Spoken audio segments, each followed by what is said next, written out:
Mrs Thompson America के एक छोटे से शहर गारलैंड में प्राइमरी स्कूल क्लास 5 की टीचर थी।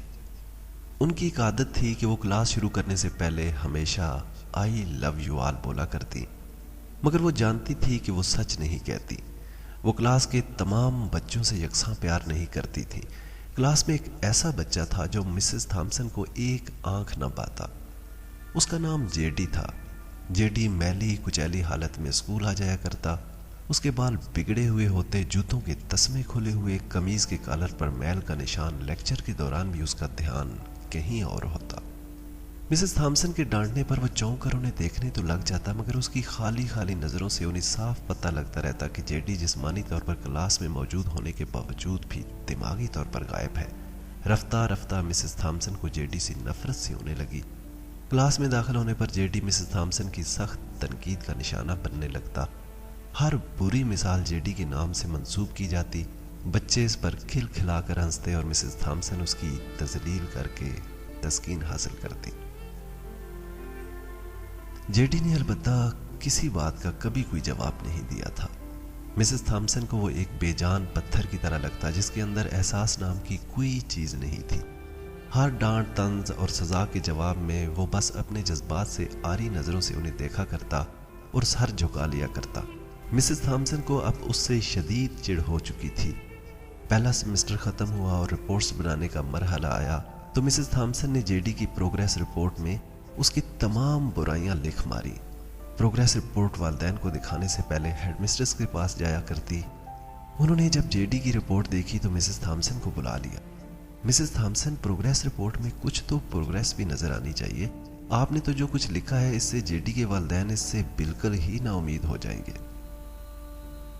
माजरत ख्वाह हूं, मगर जेडी एक बिल्कुल ही बदतमीज और निकम्मा बच्चा है। मुझे नहीं लगता कि मैं इसकी प्रोग्रेस के बारे में कुछ लिख सकती हूँ। मिसेस थॉमसन नफरत अंगेज लहजे में बोलकर वहां से उठ आई। हेडमिस्ट्रेस ने एक अजीब हरकत की। उन्होंने चपरासी के हाथ मिसेस थॉमसन के डेस्क पर जेडी की गुज़श्ता सालों की प्रोग्रेस रिपोर्ट रखवा दी। मिसेस थॉमसन क्लास में दाखिल हुई तो रिपोर्ट्स पर नजर पड़ी। उलट पलट कर देखा तो पता लगा कि ये जेडी की रिपोर्ट्स हैं। पिछली क्लासों में भी उसने यकीनन यही गुल खिलाए होंगे, उन्होंने सोचा और क्लास 3 की रिपोर्ट्स खोली। रिपोर्ट में रिमार्क्स पढ़कर उनकी हैरत की कोई इंतहा न रही जब उन्होंने देखा कि रिपोर्ट उसकी तारीफों से भरी पड़ी है। जेडी जैसा ज़हीन बच्चा मैंने आज तक नहीं देखा। इंतहाई हसास बच्चा और अपने दोस्तों और टीचर से बेहद लगाव रखने वाला है। आखिरी सेमेस्टर में भी जेडी ने पहली पोजीशन हासिल कर ली। मिसेस थॉमसन ने गैर यकीनी की हालत में क्लास 4 की रिपोर्ट खोली। लिखा था, जेडी ने अपनी माँ की बीमारी का बेहद असर लिया है। उसकी तवज्जो पढ़ाई से हट रही है। जेडी की माँ को आखिरी स्टेज का कैंसर तशखीस हुआ है। घर पर उसका और कोई ख्याल रखने वाला नहीं, जिसका गहरा असर उसकी पढ़ाई पर पड़ा है। नेक्स्ट रिपोर्ट में लिखा था कि जेडी की माँ मर चुकी है और उसके साथ ही जेडी की जिंदगी की रमक भी। इसे बचाना पड़ेगा इससे पहले कि बहुत देर हो जाए। मिसेस थॉमसन पर लर्जा तारी हो गया। कांपते हाथों से उन्होंने प्रोग्रेस रिपोर्ट बंद की। आंसू उनकी आंखों से एक के बाद एक गिरने लगा। अगले दिन जब मिसेस थॉमसन क्लास में दाखिल हुई तो उन्होंने अपनी आदत के मुताबिक अपना रवायती जुमला आई लव यू ऑल बोला, मगर वो जानती थी कि वो आज भी झूठ बोल रही हैं, क्योंकि उस क्लास में बैठे एक बेतरतीब से बालों वाले बच्चे जेडी के लिए जो मोहब्बत वो आज अपने दिल में महसूस कर रही थी वो क्लास में बैठे और किसी बच्चे के लिए हो ही नहीं सकती थी। लेक्चर के दौरान उन्होंने हस्बे मामूल एक सवाल जेडी पर दागा और हमेशा ही की तरह जेडी ने सर झुका लिया। जब कुछ देर तक मिसेस थॉमसन की तरफ से कोई डांट फटकार और हम जमात साथियों की जानब से हंसी की आवाज़ उसके कानों में न पड़ी तो उसने अचंभे से सर उठाकर उनकी तरफ देखा। खिलाफ तवक्का उनके माथे पर आज बल नहीं थे। वो मुस्कुरा रही थी। उन्होंने जेडी को अपने पास बुलाया और उस सवाल का जवाब बताकर जबरदस्ती दोहराने के लिए कहा। जेडी 3-4 दफा के इसरार के बाद आखिर बोल ही पड़ा। उसके जवाब देते ही मिसेस थॉमसन ने न सिर्फ खुद पुरजोश अंदाज में तालियां बजाई बल्कि बाकी सब से भी बजवाई। फिर तो वो रोज का मामूल बन गया। मिसेस थॉमसन हर सवाल का जवाब उसे खुद बताती और फिर उसकी खूब पजीराई करती। हर अच्छी मिसाल जेडी से मंसूब की जाने लगी। रफ्ता रफ्ता पुराना जेडी सकूत की कब्र फाड़ कर बाहर निकल आया। अब मिसेस थॉमसन को सवाल के साथ जवाब बताने की जरूरत न पड़ती। वो रोज बिला नक्स जवाब देकर सबको मुतासर करता और नित नए सवाल पूछकर सबको हैरान भी। उसके बाल किसी हद तक संवरते हुए होते, कपड़े भी काफी हद तक साफ होते, जिन्हें शायद वो खुद धोने लगा था। देखते ही देखते साल खत्म हो गया और जेडी ने दूसरी पोजीशन हासिल कर ली। अलविदाई तकरीब में सब बच्चे मिसेस थॉमसन के लिए खूबसूरत तोहफे ताइफ लेकर आए और मिसेस थॉमसन के टेबल पर ढेर करने लगे। इन खूबसूरत से पैक हुए ताइफ में एक पुराने अखबार में बदसलीका तर्ज पर पैक हुआ एक तोहफा भी पड़ा था। बच्चे से देकर हंस पड़े। किसी को जानने में देर न लगी कि तोहफे के नाम पर यह चीज जेडी लाया होगा। मिसेस थॉमसन ने ताइफ के इस छोटे से पहाड़ में से लपक कर उसे निकाला। खोल कर देखा तो उसके अंदर लेडीज परफ्यूम की आदि इस्तेमाल शुदा शीशी और एक हाथ में पहनने वाला एक बोसीदा सा कड़ा था, जिसके ज्यादातर मोती झड़ चुके थे। मिसेस थॉमसन ने खामोशी के साथ इस परफ्यूम को खुद पर छिड़का और हाथ में कड़ा पहन लिया। बच्चे ये मंजर देखकर हैरान रह गए, खुद जेडी भी। आखिर जेडी से रहा न गया और मिसेस थॉमसन के करीब आकर खड़ा हो गया। कुछ देर बाद उसने अटक अटक कर मिसेस थॉमसन को बताया कि आज आपसे बिल्कुल मेरी माँ जैसी खुशबू आ रही है। वक्त पर लगाकर उड़ने लगा। दिन हफ्तों में, हफ्ते महीनों में और महीने साल में बदलते, भला कहाँ देर लगती। मगर हर साल के इख्तिताम पर मिसेस थॉमसन को जेडी की तरफ से एक खत बाकायदगी के साथ मौसूल होता, जिसमें लिखा होता, मैं इस साल बहुत सारे नए टीचर से मिला मगर आप जैसा कोई नहीं था। फिर जेडी का स्कूल ख़त्म हो गया और खतूत का सिलसिला भी।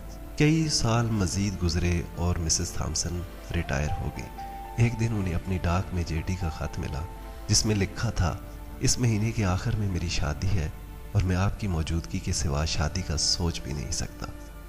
एक और बात, मैं जिंदगी में बहुत सारे लोगों से मिल चुका हूँ, आप जैसा कोई नहीं है। Doctor JD Alfred. साथ ही टेक्सास का रिटर्न टिकट भी लिफाफे में मौजूद था। मिसेस थॉमसन खुद को हरगिज़ न रोक सकती थी। उन्होंने अपने शोहर से इजाज़त ली और टेक्सास रवाना हो गई। शादी में कुछ दिन बाकी थे। वो जेडी को शादी के दिन ही सरप्राइज देना चाहती थी, इसलिए एक होटल में रुक गई। ऐन शादी के दिन जब वो चर्च पहुंची तो थोड़ी लेट हो चुकी थी।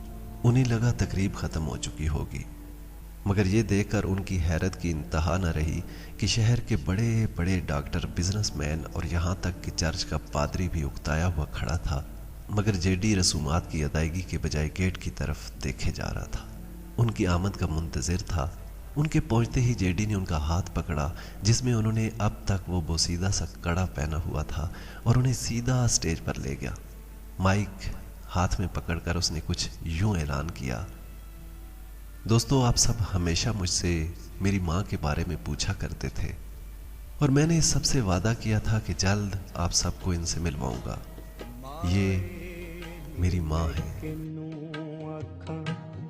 दर्द छोड़े दाल नी माए ने मैं किनू आखा, दर्द छोड़े दाल नी माए ने मैं किनू आखा।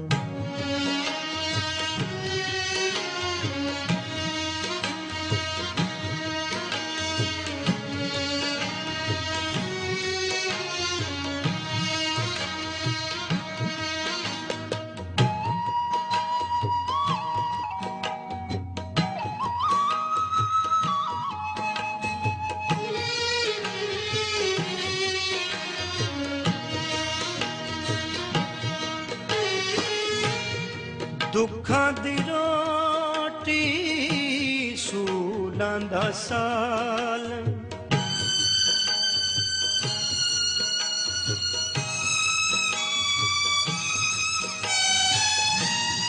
दुखां दी रोटी सूलां दा साल, आही दा बालन बाल माए ने मैं किनू आखा, दर्द छोड़े दाल ने माए ने मैं किनू आखा।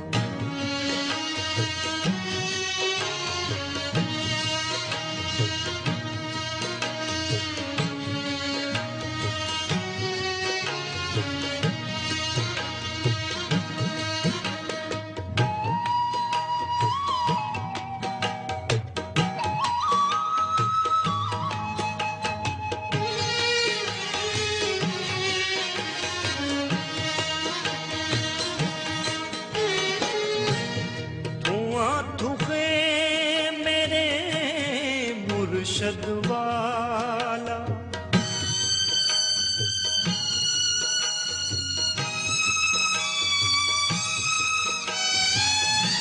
धुआं तुफे मेरे मुर्शद वाला, जहाँ